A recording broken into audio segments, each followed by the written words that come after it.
In regard to students that do graduate from MIT, this is for the class of 2021. We see that about 40% of students will go on to graduate school.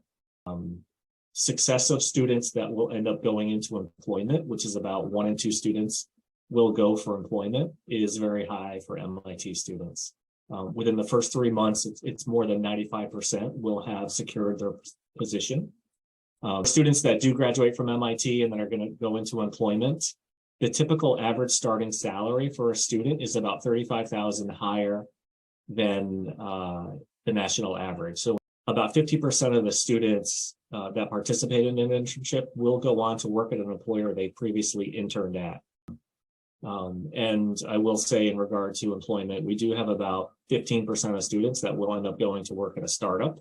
The graduate schools that students go to typically are going to be, the top schools are typically MIT, Stanford, Berkeley, Harvard. Those are the top 4 that continually come up every year.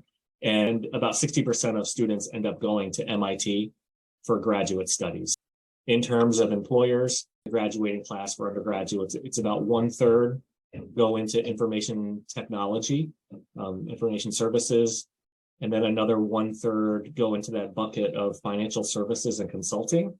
And then another 1/3 makes up the rest of the group.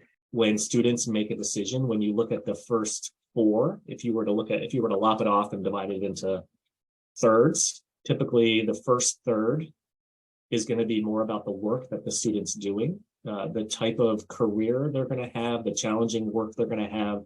And then in the second tier, it's a little bit more about their own individual circumstance in regard to maybe work-life balance and the salary.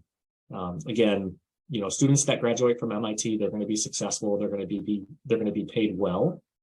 And what we really want to have them focus on is it's not always about the highest starting salary. It's about the place where you can best thrive and make the most impact.